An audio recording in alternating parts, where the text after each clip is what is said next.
Europe 1. Il est 8h14. Patrick Cohen est son invité, ancien président de la République. Bonjour François Hollande. Bonjour. Les migrants et l'immigration, le président américain et l'Europe, le président français et les pauvres, l'équipe de France de football en ce début de mondial. Voilà les sujets que j'aimerais aborder avec vous d'ici 8h30 avec la question bonus d'Hélène Jouan. D'abord l'Aquarius, est-ce que vous trouvez que sur ce dossier, les autorités françaises se sont bien comportées? Est-ce que la France a été à la hauteur? Ce sont les pays européens qui ont montré, hélas, dans cette affaire, incohérence et division. Et la France a été dans le lot. D'abord de l'incohérence, parce qu'il y a des règles en Europe. Lorsque un bateau qui est affrété par une organisation humanitaire arrive près d'un port, la première règle, c'est que le port doit s'ouvrir. Ensuite, les personnes sont régulées ou pas, mais elles doivent être accompagnées. Ensuite, il y a de l'incohérence parce que l'Italie est un pays d'accueil et l'Italie doit appliquer un accord qui s'appelle l'accord de Dublin et qui fait que c'est le pays qui doit enregistrer les demandeurs d'asile, mais pas forcément les accueillir. Parce qu'il y a une troisième règle qui est que lorsque les pays d'accueil ont fait leur travail à travers des centres pour l'inscription des réfugiés ou des migrants, il doit y avoir une répartition. Or là, l'Italie n'a pas tort de dire que la répartition ne se fait pas. Et la France n'a pas pris sa part dans cette répartition. Et ce n'est pas nouveau. Il y a du retard dans la répartition des 160 000 personnes sur lesquelles il y avait eu un engagement en 2015. Donc, incohérence et division. Et ça, c'est le plus grave. Parce que la division, on l'a vu à travers des polémiques, et heureusement que l'Espagne a donné, d'une certaine façon, l'expression d'une valeur, c'est-à-dire l'humanité. Mais il y a des divisions profondes en Europe.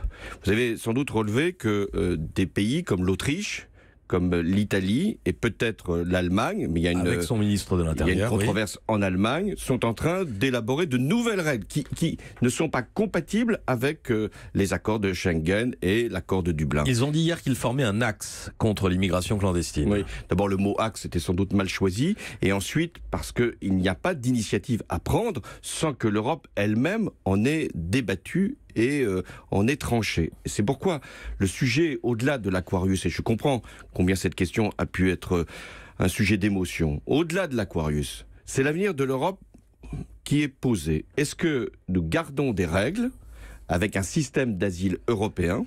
C'est d'ailleurs ce que Mme Merkel préconise, et elle a raison. Ou est-ce que nous revenons à des frontières nationales? Parce que c'est ainsi que le problème sera posé. Ouais. Donc moi, je suis européen. Je pense que l'intérêt des Européens, c'est-à-dire de la France en particulier, c'est d'avoir une somme de règles qui permettent de régler la question de l'asile. Il y a les règles, vous les avez rappelées, Monsieur Hollande, et il y a la réalité aussi. Ce débat a eu lieu déjà en 2015 au sein de l'Europe. Est-ce que la France aurait pu supporter l'afflux de réfugiés qu'ont connu des pays comme l'Italie ou l'Allemagne? Je rappelle 700 000 réfugiés accueillis en Italie depuis 2013. Voilà, j'allais rappeler le chiffre. L'Italie a respecté les accords. Et je me souviens encore, dans le livre que j'ai écrit, je reviens sur des réunions au Conseil européen, où Matteo Renzi, qui était à l'époque le Premier ministre de l'Italie, nous alertait en disant « ça ne sera pas supportable ». Et ça n'a pas été supportable de demander à l'Italie d'accueillir les demandeurs d'asile sans qu'il y ait de répartition, les 700 000. Donc l'Italie a raison, au-delà du gouvernement actuel qui en fait un sujet de passion, de polémique et d'instrumentalisation politique, l'Italie a raison de dire qu'il faut qu'il y ait cette répartition. Ensuite, la France a pris sa part. La France avait promis de relocaliser 20 000 migrants, elle en a accueilli 5 000. Oui, mais ça fait partie effectivement des retards, ça fait partie de ce que nous avons comme responsabilité, mais nous avons aussi, convenons-en, il y a les répartitions, mais nous avons accueilli beaucoup de demandeurs d'asile. Au-delà de cette répartition, dois-je rappeler qu'il y avait à peu près 40 à 50 000 demandeurs d'asile chaque année avant 2015. Il y en a 100 000 aujourd'hui. Donc ne laissons pas penser que la France n'a pas fait son devoir. Au-delà, plus généralement, Monsieur Hollande, vous pensez toujours qu'il y a trop d'immigration en France? C'est une phrase que vous aviez dite à Gérard Davet et Fabrice Lhomme, qu'il avait rapporté à l'été 2014. Il y a trop d'immigration illégale en France. Mais qu'il y ait l'accueil de demandeurs d'asile, ça c'est notre devoir. Mais l'immigration illégale, par définition, elle est illégale. Et si je commençais à dire qu'il fallait qu'il y ait plus d'immigration illégale, ça voudrait dire que je ne respecte pas les règles que je me suis moi-même imposées quand j'étais président de la République. Alors, comment fait-on pour traiter l'immigration illégale? On raccompagne les personnes, on le fait dignement et on le fait sans stigmatisation et sans laisser penser qu'on est submergé. Emmanuel Macron, président des riches et même des très riches, aviez-vous dit, François Hollande. Est-ce qu'avec la réforme du reste à charge zéro, qui a été confirmée hier dans un discours du président à Montpellier, est-ce qu'il ne montre pas qu'il peut être aussi le président des pauvres? Ça, c'est une bonne avancée. Et moi, je peux aussi la reconnaître comme telle. Parce qu'il ne s'agit pas simplement pour les pauvres. Ne faisons pas croire qu'il y aurait des pauvres et des riches.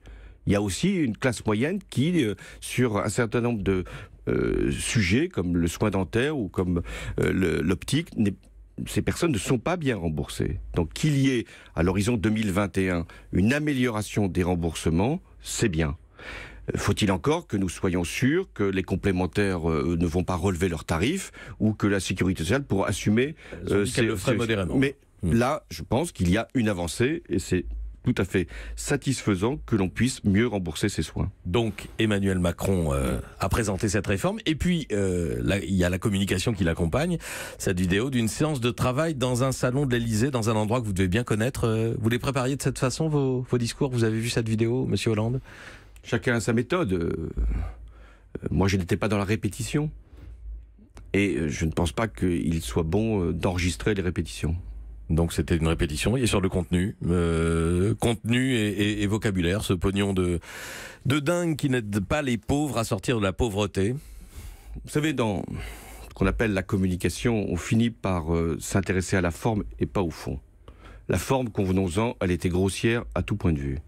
Mais le fond, c'est ça qui, aujourd'hui, intéresse le pays. Grossière, c'est-à-dire parce que les mots sont choquants. Par les mots utilisés, puis par le procédé lui-même.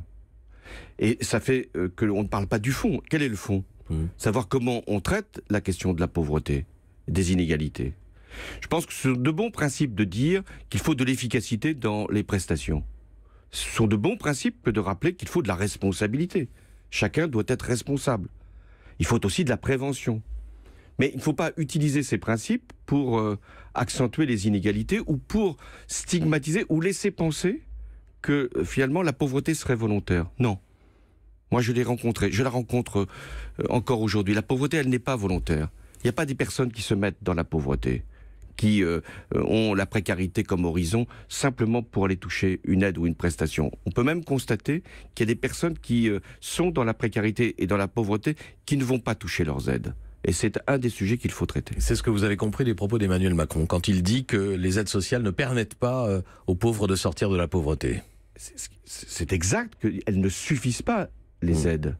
Et on ne peut pas simplement penser que c'est la redistribution qui fera sortir les enfants, par exemple, de la pauvreté. L'éducation, la politique urbaine, la politique de santé, tout ça doit concourir. Donc il y a les causes de la pauvreté qu'il faut traiter, mais il y a aussi les conséquences. Et imaginez que ce soit simplement en retirant des prestations qu'on va rendre les pauvres plus responsables de leur vie, je crois que c'est une erreur. Question d'Hélène Jouan.